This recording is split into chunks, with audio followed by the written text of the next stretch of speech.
Bienvenue à Imagine, l'Institut des maladies génétiques. Je suis Stanislas Sionnet, je dirige l'Institut.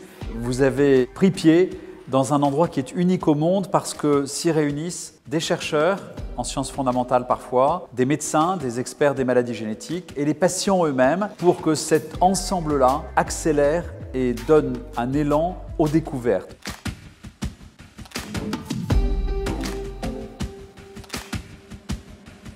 Les données de la question pour le diagnostic sont simples.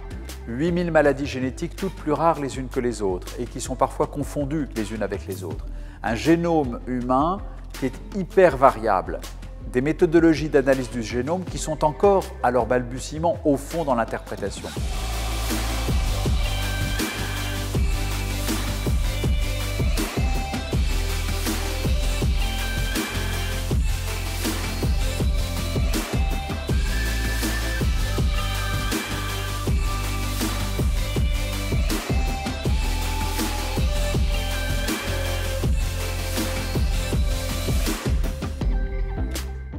L'arrivée du Novasic à Imagine s'inscrit exactement dans la stratégie d'accélération de l'Institut. Accélération tout d'abord pour nommer les maladies.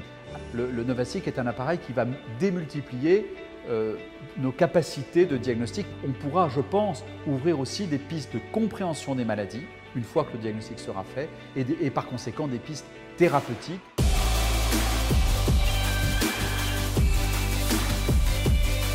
Aujourd'hui, on est à peu près 680 000 patients dans cet entrepôt, avec 6 millions de comptes rendus, 50 millions de données structurées, et on développe des algorithmes qui permettent de traiter ces données pour en extraire des nouvelles connaissances. Avec cet entrepôt de données, on a la base la plus grande en Europe sur les maladies rares.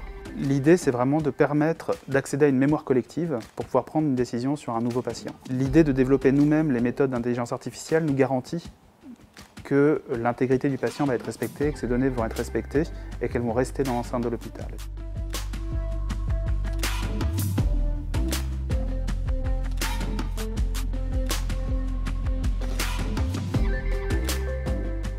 Ici, ce que l'on fait, c'est que l'on est capable maintenant de regarder l'expression des gènes, de milliers de gènes, cellule par cellule, là où avant, on faisait nos analyses sur des millions de cellules pour chaque patient. On rentre dans la médecine de type personnalisé. Pour chacun des enfants malades atteints d'une pathologie, nous allons pouvoir essayer de diagnostiquer de façon ultra précise quels sont les problèmes.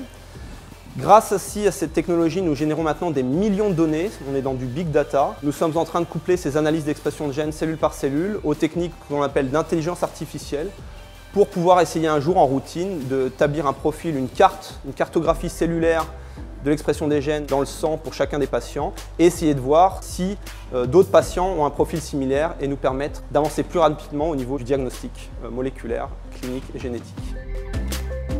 Le plus important, ce n'est pas seulement de trouver des mutations dans les gènes, c'est surtout d'avoir les moyens de comprendre comment ces mutations entraînent la maladie chez les enfants. Et c'est là où ici on a les moyens de le faire pour à terme essayer de traduire ça d'abord en diagnostic précis et ensuite en moyens thérapeutiques.